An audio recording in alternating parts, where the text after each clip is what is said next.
We are awakening together.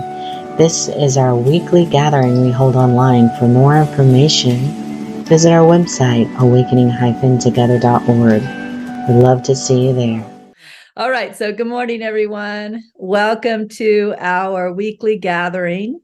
Is this our first weekly gathering of 2024? I think it is, right? Because last Sunday was December 31st, 2023. So welcome to our first weekly gathering of 2024. And in fact, I titled this gathering, A Message for the New Year. And I'll talk more about that in a moment. But first, why don't we greet one another while Marisol plays Awakening by Deborah Pamal and Mitten. So please feel free to type on the board. That's good. And in fact, what I want to share next is Awakening Together's statement of purpose. In case there's anybody that's new here and would like to know what Awakening Together is, here's our statement of purpose. We are an assembly of equals joined in common purpose, which is awakening to one true self. Within an appearance of many faiths, many cultures, and many symbols, we seek to discern one truth and to rest in its embrace. And then each week, the presiding minister, and by the way, we have over 40 ministers in Awakening Together, so there's somebody different leading the weekly gathering each week. And each week, the presiding minister selects one of our 5 core values, which seems to really apply to the message for that particular Sunday. And the core value that I chose is this one. I believe it's core value number 4. We affirm one true self as the only truth. We live this value by embracing what is helpful on the path of awakening without idolizing any spiritual doctrine as truth. And during the message, I will share why I selected that core value. But before we get into the devotional part of our weekly gathering, we always share our announcements. You know, I'll tell you, I'm one of the people that wrote our order of service. And let me just share why we do it this way.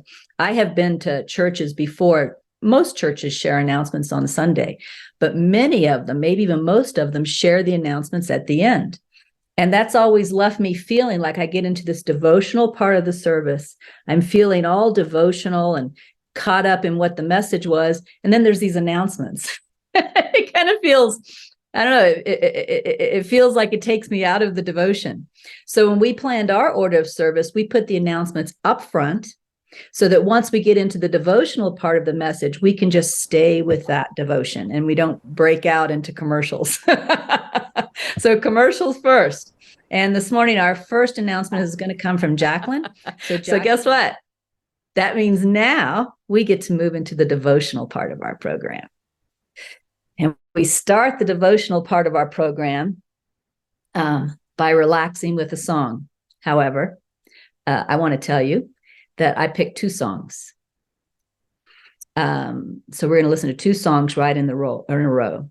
The first song is called "O Palestine, O Palestine," and it's by Seth Staten Watkins. The second song is Hatikvah, which is the national anthem for Israel. It's also referred to as the Song of Hope. And you're going to see a video of the Israeli Defense Forces. You might call it a propaganda video. But I wanted to play these 2 side by side, and you'll see why as we move forward. So Marisol, if you would play our opening songs. Thank you, Marisol. I know the second song was in Hebrew and you couldn't understand the lyrics, so let me just share the lyrics for the second song with you.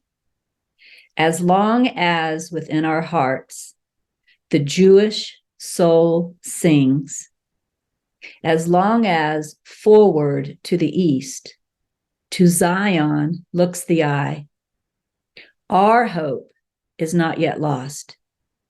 It is 2,000 years old. To be a free people in our land, the land of Zion and Jerusalem. So what's really interesting about those two songs is in the first song, of course, someone is singing for Palestine, basically saying, this is your land, and you deserve to be free in this land. You deserve to be emancipated. And in the second song, we have Israel saying, this is our land, and we deserve to be free in this land. In effect, we deserve to be emancipated.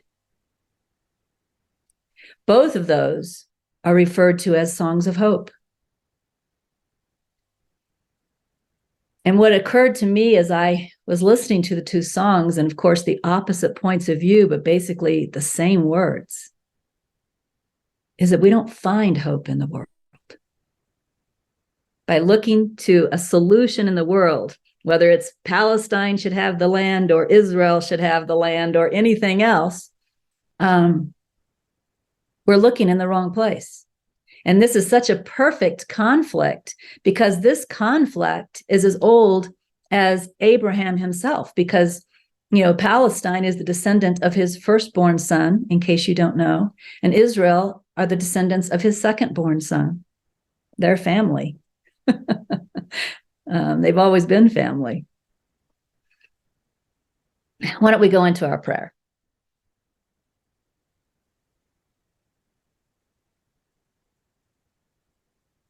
So as we start this new year that we call 2024,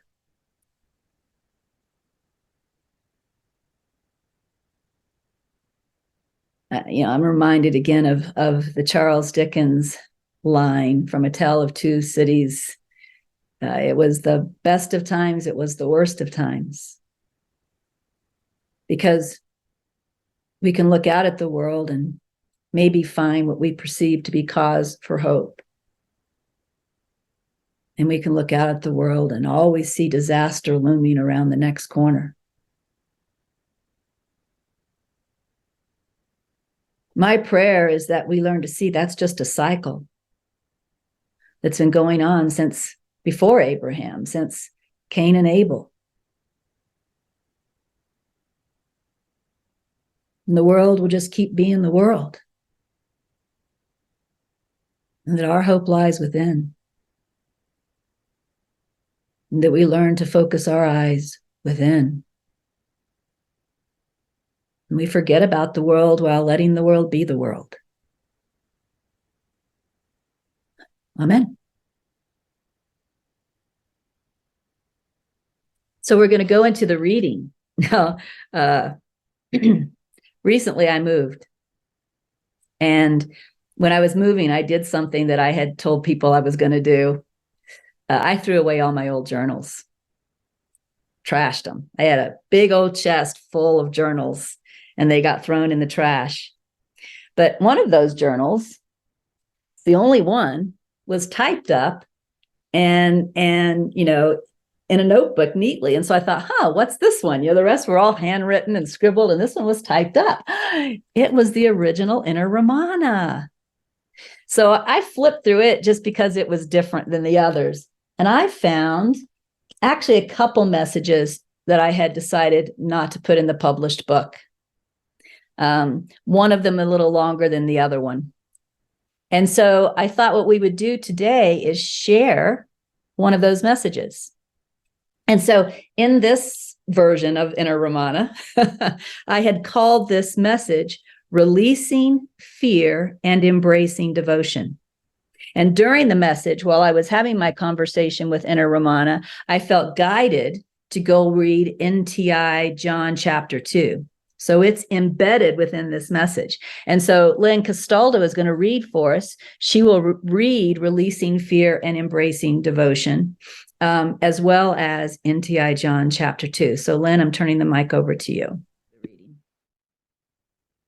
I've done that before, in 10 years of leading weekly gatherings. It's not the first time there was technical trouble with the reader.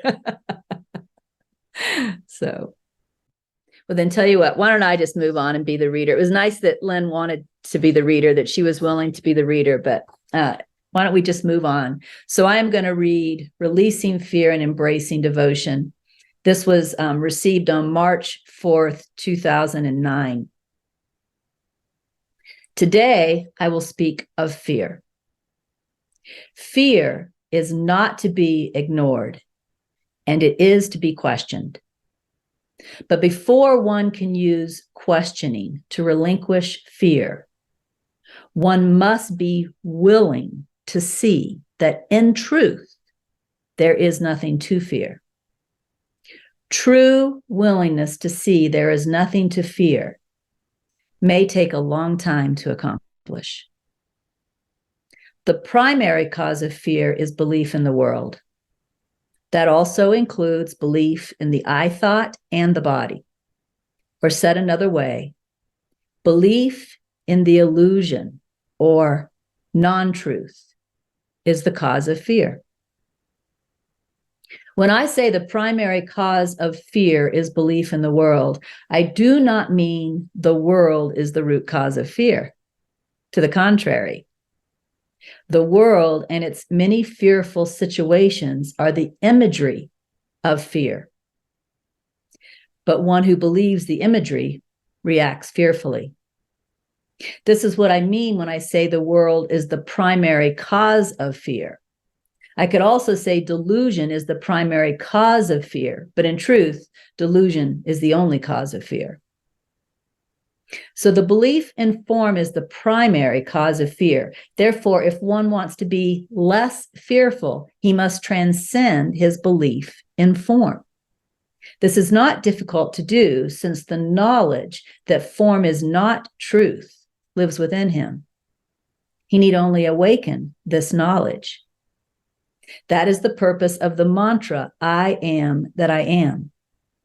It is to help one transcend the belief in form through awakening to knowledge that form is not reality.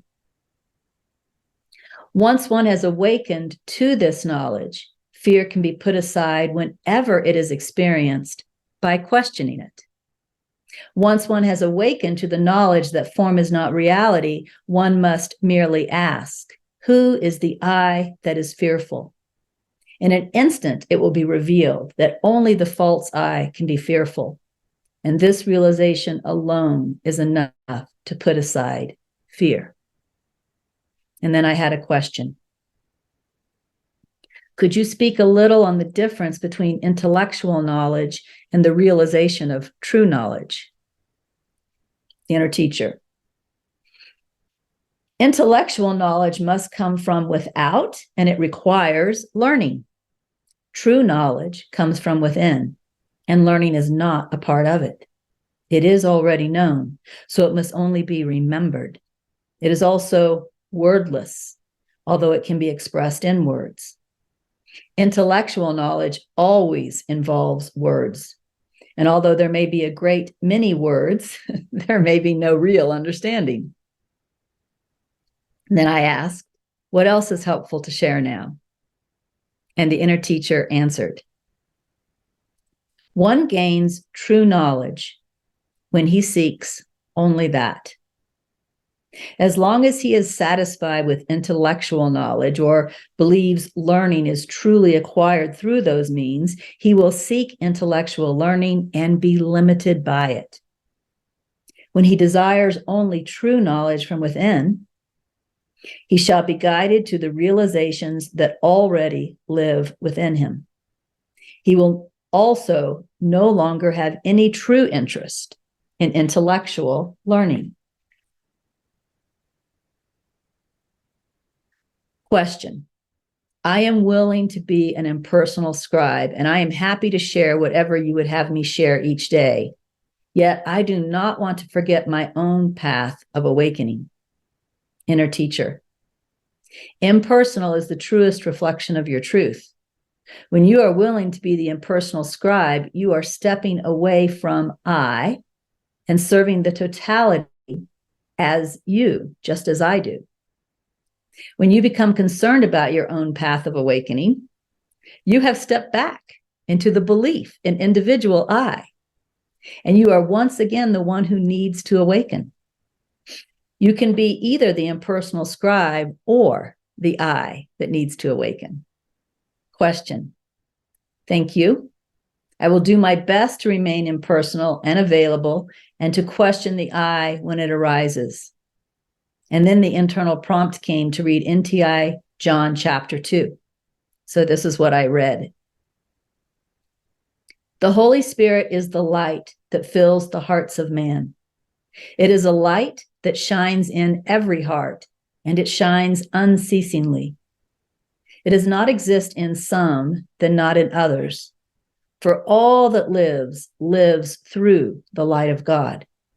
So the light must be in all that lives. Within the world, the light is hidden. It is not hidden because it desires to hide. It is hidden because it has not been invited to shine. And so it shines quietly within itself until it is invited to shine in the world. When it is invited, its time has come. So it shall come forth, and all who have gathered to see it shall see it. For the light is hidden from no one who in readiness asks for the light. It is the shining of the light that brings forth faith. With faith, more light is welcomed. When the light is not desired, the light does still shine, for the light must shine, as that is the essence of light. Where the vision of light is welcomed, it is known. But where the vision of light is not welcomed, it is not known, for each one must see what he chooses to see. The ones who do not wish to see the light will see something else, and they will love what they see, even though they may believe they hate it. And this is the essence of confusion, thinking you want one thing when you want another. But know this, what you want must be given you, so you can know what you see is what you want. If you see darkness within the world, it is darkness you have asked to see. If you witness the light, but do not know the light within yourself, this is the welcome you have given it. If the light seems with you at times and absent at other times, your welcome is not yet consistent. And if you know the light in all that you see and experience, you have opened yourself to it, and it has enveloped you. And then I began speaking to the inner teacher again. Thank you for the guidance to read NTI John chapter 2. It was perfect. I see what you wish for me to see. And the inner teacher said, a question has come up about desire. This chapter, NTI John chapter 2, is the answer to that question. One must recognize his current desire by reading the reflection of it. Once he is honest about his desire, he can choose to desire differently. His newly chosen desire must become a prayer that he prays unceasingly, as much as he remembers, until the reflection of that desire is clear before his eyes. This is how devotion awakens. Devotion and desire are synonymous, and you do not have one without the other. And that's the end of the reading. So again, Lynn, thank you for being willing to be the reader. So that was a lot of words. Let me just try and break it down simply for you. It was primarily talking about fear, which I know we've all experienced, maybe still experience, at least in some circumstances. And it said that the primary cause of fear, but not the root cause, which is interesting. The primary cause of fear is the world. But the reason the world is not the root cause is that the world is actually a reflection. So the world is, you could say the world comes second. So it can't be a root cause because a root cause has to come first, right? So the world comes second. So it's a reflection. So it's not the root cause of fear, but it is the primary cause because we keep looking at it and keep reacting to it. So it's a primary cause without being a root cause. The root cause would, of course, be the belief that we are not all that is, right? We could call that the belief in separation. We could call that the I thought, right? That's the root cause. But the primary cause, again, is that we just keep reacting to it and keep believing it. And, it's like a loop. We bounce and bounce and bounce and bounce. And what's interesting about this particular message, something that I know not everybody loves to hear, but let's go ahead and be honest, shall we? What's interesting about this particular message is it says, fear is not to be ignored, it's to be questioned. But before one can use questioning to relinquish fear,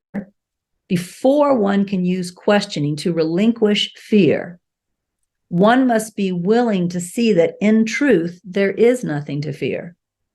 And then true willingness to see that there is nothing to fear may take a long time to accomplish. In other words, while I'm still fully believing the world, practicing self-inquiry to free myself of fear isn't going to work because I'm fully believing the world. So to some degree, there has to be a loosening of that fully believing the world before self-inquiry can actually work. And you could test that if you want. You could, be with someone who's not at all on this spiritual path, who fully believes the world and who's scared of something, whether it be the war or the upcoming election or whatever, and ask them to ask, well, who's the I that's afraid? And you'll see that doesn't work at all. So you can see that that's a true statement. And when it says true willingness to see there is nothing to fear may take a long time to accomplish,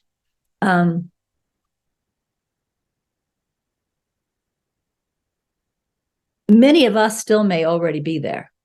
That long time to accomplish might be in our past, right? This is talking about for the general, you could call it the general public. A lot of people just aren't ready to question, is the world real?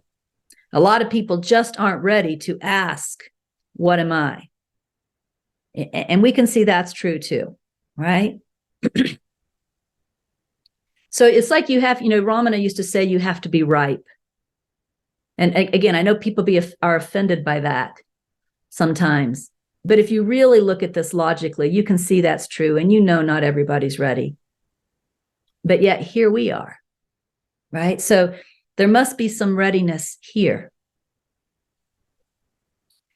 But even though there's readiness here, how many of us can say that there are no circumstances at all in the world that would lead us to feel fearful?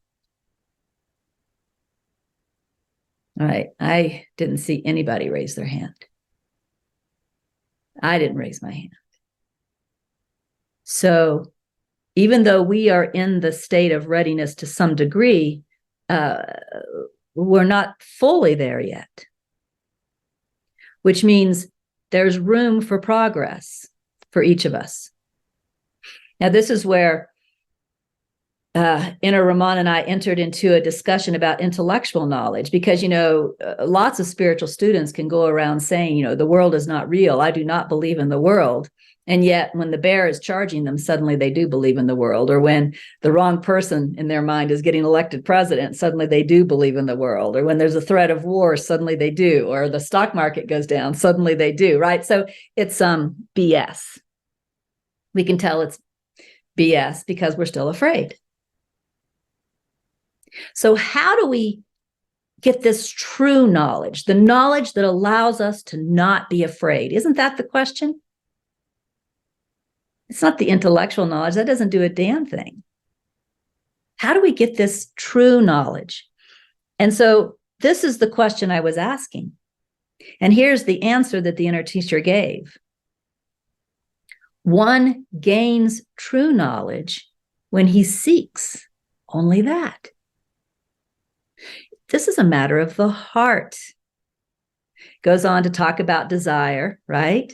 When he desires only true knowledge from within, he shall be guided to the realizations that already live within him. In other words, this is a matter of the heart. If you all are familiar with Dr. Hawkins' levels of consciousness, there's one particular level that I think is actually called wisdom, but I could be wrong. But it's not talking about inner wisdom. It's talking about you're totally attached to intellectual knowledge.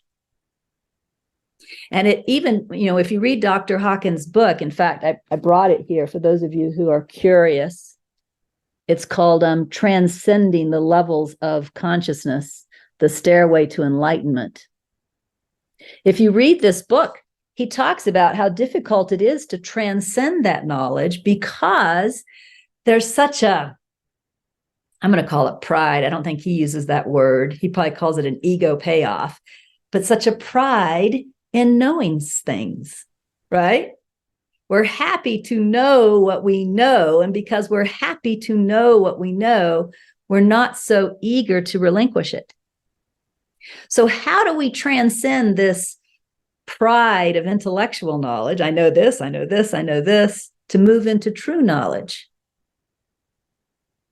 And this may surprise you. And you have to do it without the belief that you're unworthy or not good enough. You have to not let that get in your way. You have to notice how much progress you haven't made. That's called being honest. Without guilt, without judgment. But as you notice the amount of progress you haven't made, as you're honest that you're afraid of this and you're afraid of this and you're afraid of this, without judgment, I got to say without judgment, what that can do is spark the heart desire to transcend where you are, to go higher on the stairway to heaven.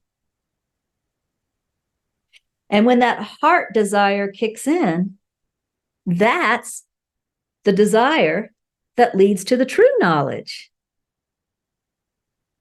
And you have to want it.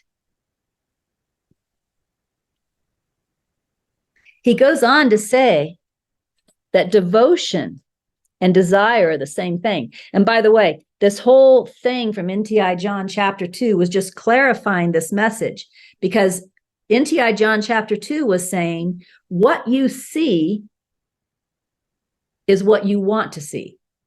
In other words, it's what you desire, right? So if you look out there and you see about all you see is ego everywhere, ego in your family members, ego in this, ego in that, the world sucks, blah, blah, blah, blah, blah, blah. That's what you want to see, right? If you look out there and you see someone else, as enlightened, Angelo is enlightened, but not me, I never will be, that's what you want to see.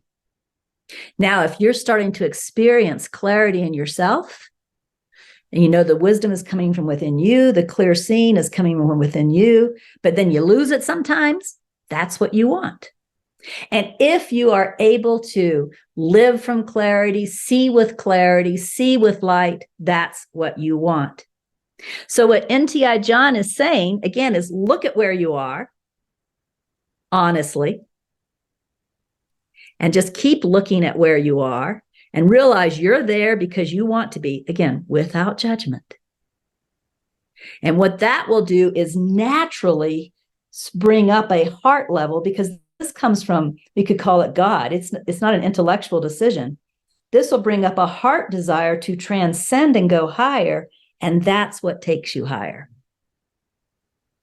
So honest about where you are, realizing you're there because that's all the further you've wanted to go so far. And just being honest about it without judgment naturally brings up the desire to transcend. And the desire, and then focusing on the desire to transcend when it arises from the heart, when it's real, focusing on that is what leads you to transcend. Do you guys get that formula? So you can see how if we're lying to ourselves about how enlightened we are, we're stuck. Whoops. Okay. I think Janice McDonald is sharing her screen. That's good. For a second, I thought I got kicked out of Zoom, but I'm still here. So Janice, you might want to stop sharing your screen.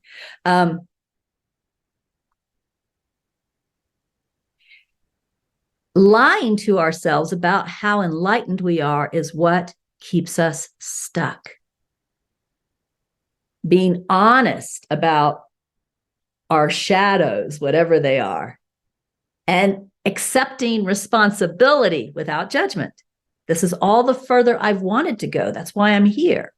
And then just continuing to look at that, be aware of that without judgment, without comparing myself to someone else and I'll never be as good as them, right? That's terrible. I've heard several people have compared themselves to me lately. I don't like that at all, just to let you know, because I know what you're doing to yourself. So stop it. You guys got that?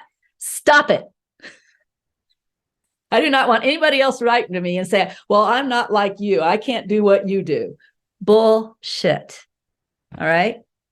We're all the same, right? We're all equals here. But you got to be honest about your current level of seeing and saying, the reason I'm here is this is all the further I have wanted to go so far. And then just keep being honest about that. And the desire will arise. And you'll notice when the desire arises to go higher, it won't be from the mind. It won't be out of guilt. It won't be out of judgment. It won't be out of you're not good enough. It'll be out of this is what I want. And then you focus on that desire. That's called devotion. And that in itself has the power to take you higher. And you'll know when you're higher because guess what? You're going to see differently. For example, if you're at the level now where you see some people as enlightened, but you don't see yourself as enlightened at all, it will take you to the level where you'll start to recognize your own enlightenment, but inconsistently. And then noticing this is where you're at. And this must be all the further you've wanted to go. This level of inconsistency without judgment will begin to rise up the desire to be consistent. And then you start focusing on that desire to be consistent. And at some point, you are going to notice, you won't walk around saying, I'm enlightened, but you will notice that you are consistent. And that will just be a truth about you, that you are seeing consistently. You're with the right mind consistently. You'll know the difference. Again, Inner Ramana is telling us that desire and devotion are the same thing. I want to share with you, this is from the Inspired Clarity Retreat, which some of you just went through. I enjoyed reading those quotes again myself, even though I didn't go through the retreat with you. I pulled out a few quotes from that retreat from Dr. David Hawkins about the power of devotion. Here's the first quote I picked out. All people live by faith. The only variable is in what that faith is placed. All people live by faith. The only variable is in what that faith is placed. Now, those first two songs that I played, the one about Palestine and Israel, they were each placing their faith in, we will be free if this land becomes ours. And the other party is no longer trying to take it away from us, right? In other words, their faith is placed in the world. And they've been doing it for 2,000 years and it hadn't worked yet. And, who knows when they're going to figure it out, right? It's never going to work. Here's the second quote I got from the Inspired Clarity Retreat. The experiencer or ego is the central actor or actress that is credited as the doer of deeds, the thinker of thoughts, and the secret casual agency of actions and decisions. It is the victor and the victim, which means the ego is the Palestinians right now that are suffering, and the ego is whoever feels like they're winning that war. We'll call it Israel right now. Although they're the ones who are beating up Palestine. They're both ego. And when we sympathize or hope for one side over the other, we haven't left the domain of ego. Ego is the victor and the victim. Most of all, it is believed to be the core, source, essence, and cause of one's life, and therefore central and crucial to existence itself. Now, here's the part of the quote that I wanted you to really listen to. Are you ready? Unaided, it is not able to transcend its innate limitations, nor does it even realize the extent of its impairments. This kind of takes me back to the Freedom from the Ego retreat commercial that I shared a while ago, where I said, this retreat is so important because you have no idea how deceived you are by ego. This is saying the same thing. We have no idea how deceived we are by ego, and there's no way on our own that we can transcend it. Jesus said it in the Bible. He said that for man, this is impossible. With God, all things are possible. What is God in that sentence? Well, if you read NTI Galatians, it tells you your willingness, your desire is God because it comes from God. I mean, holy crap. So you mean that if I feel this desire to transcend my current way of seeing, that's God? Yes. That's God. So you put all of your attention on God by putting all of your attention on your genuine desire to transcend your current way of seeing. That is God. That's why you didn't make the desire arise. Remember, you looked at where you were at. You accepted responsibility for where you were at without judgment. You say, this is all the farther I've wanted to go. This is why I'm here. And you stayed there being honest with yourself without judgment. And then the desire came on its own. Your honesty was like a call to God, and God responded with the desire. And now you focus on the desire, and that's called devotion. Listen to this next quote from the Inspired Clarity Retreat. Although the personal will and motivation, plus the mind and intellect, are strong tools in and of themselves, they do not have the strength to disassemble the ego because they are part and parcel of it. However, once a seeker becomes devoted, the strength of the spiritual will via the presence of the true self supplies the necessary power. You know, Dr. David Hawkins uses much smarter words than me. He must have been an intellectual, right? He uses much smarter words than me. But what he's saying is, you can't make yourself transcend your current way of seeing. But that desire and loving that desire, it has all the power in it. Or as Jesus said, for man, this is impossible. But for God, all things are possible. The next quote from the Inspired Clarity Retreat. Listen to this.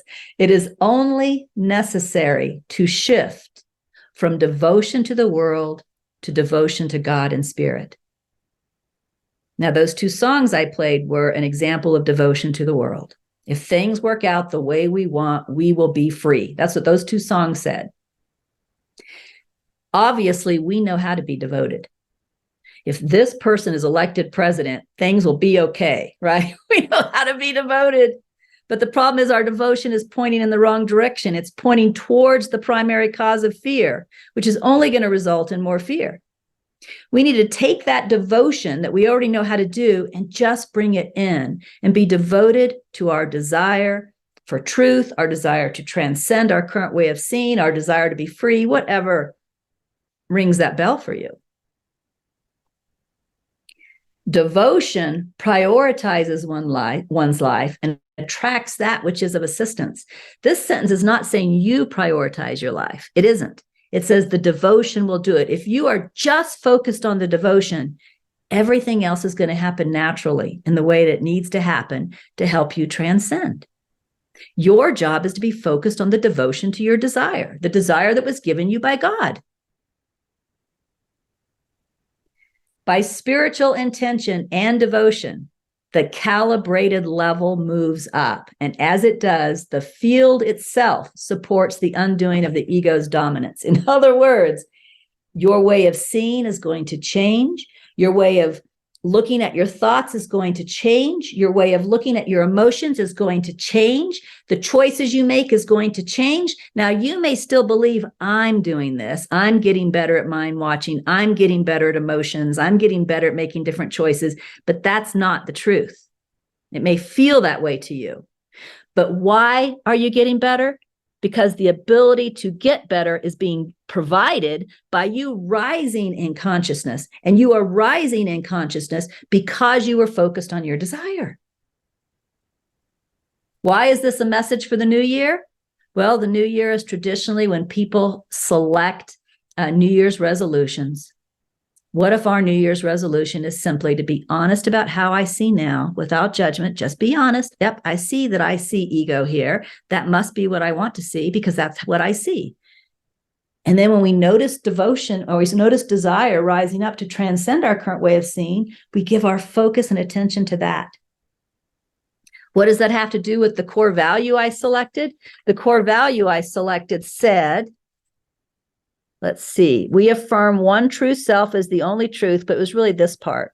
We live this value by embracing what is helpful on the path of awakening without idolizing any spiritual doctrine as truth. In other words, we're not following some path because somebody told us to follow that path.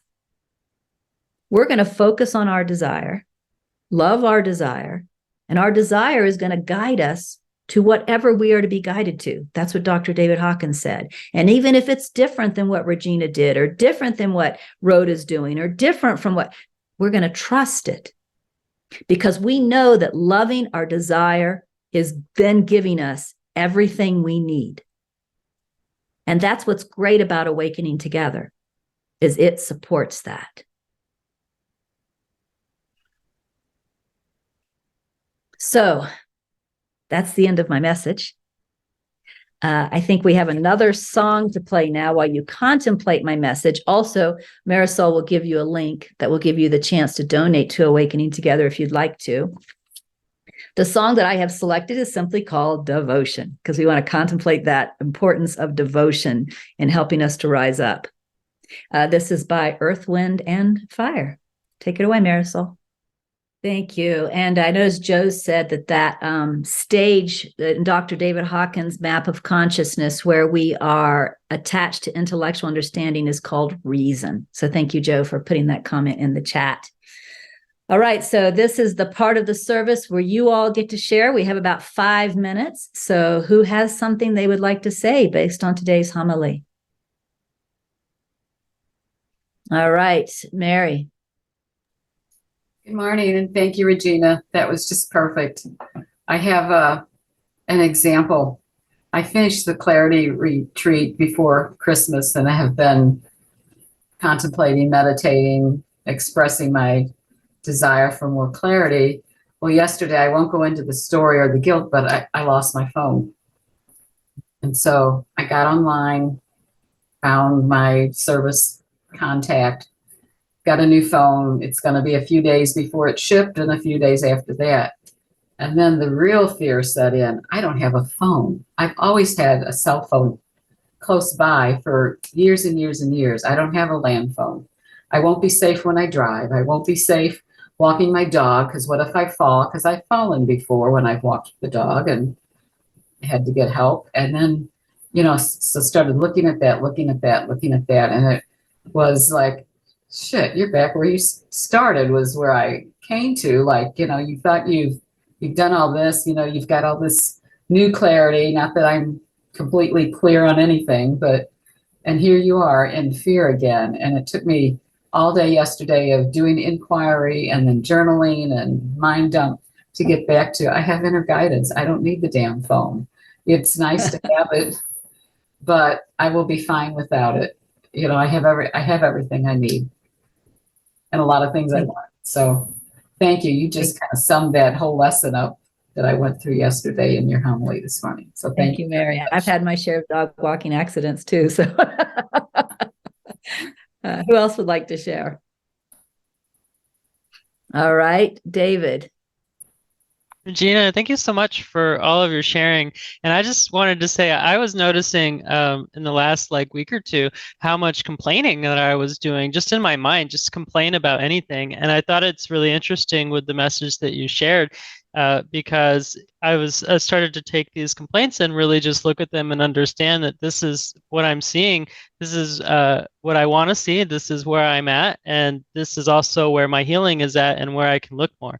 Because I just thought it was so funny and interesting that I would be inquiring and kind of looking at who am I, and then there's a lot of complaining going on for somebody that's worried about who they are, So I just thought it was really funny, and I really have enjoyed this last couple of weeks of, I stopped contemplating anything spiritual. I just contemplate what I'm complaining about, and it's been really fun. So thank you for your message. Thank you. Thank you very much. Anyone else want to share? All right, then I think we can go into the closing song. The closing song is called Goodness of God by Saddleback Worship. But I selected this song because the way they're singing it, it made me just feel like they were focusing on devotion, which again is our message. So Marisol, if you could play our closing song, please. Tina had her hand up. Oh, Tina, funny, I cannot see that. All right, Tina, you go ahead instead.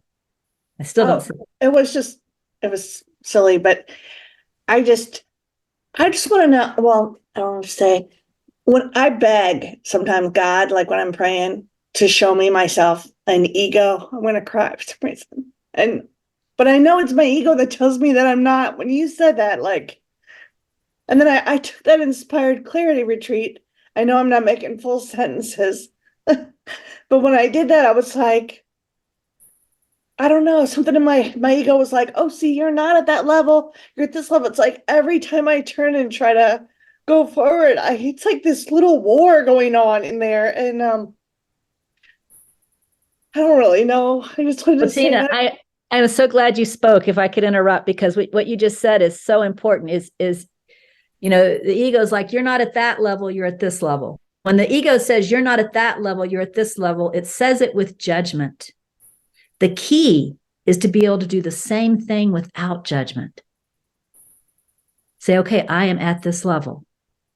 I mean, that you got to understand it. Being honest about our current way of seeing is the first step in transcending it. So to do that exact same thing, I was talking to Rhoda recently about a distorted miracle principle. A distorted miracle principle is when, if you imagine, then this is just a symbol, but imagine that the Holy Spirit lives here, but the ego is here, and then conscious knowledge is here. So what happens is spirit tries to send a message up to your consciousness, but as it's sending the message, it passes through the ego, so the ego distorts it. So by the time it gets here, it's distorted. So imagine spirit is trying to show you this is where you're at. But it gets sent up and ego adds to it because you're no good, because you'll never be good enough. And so by the time it gets up here, it's like you got the right message, but the distortion's there too. So then what you got to do is you got to peel aside the distortion. Take off the I'll never be good enough. I should be better. I've been at this for years, blah, blah, blah. And just look at the here's where I'm at. And then in the Inspired Clarity Retreat, once you can say, here's where I'm at, it tells you, okay, here's what you need to do then. Right? So just peel away the distortion. There is nothing wrong with where anybody is. NTI is very clear about that. Wherever you are is perfect. But now, based on where you are, here's what you need to do. All right? So take the judgment out of it. Take the comparison out of it. Be honest, and that's how you will progress. Be honest, and when the desire arises, focus on the desire. And with that, we are out of time, so we won't be playing that closing song. But it's been a joy being with all of y'all. Happy New Year. Been watching our online gathering. It happens weekly on Sundays at 10:15 a.m. Eastern Time. To join us live in the sanctuary, visit our website, awakening-together.org. You'll want to click on Online Sanctuary in the main menu, and then in the drop-down menu, look for How to Enter the Sanctuary. Right there at the top of the page is a clickable link. We'd love to see you in the sanctuary and join with you in fellowship. Thank you again for watching. Also, please know that if you'd like to stay connected via the Awakening Together channel here on YouTube, you can subscribe and hit the bell for more notifications. We hope to see you in the sanctuary.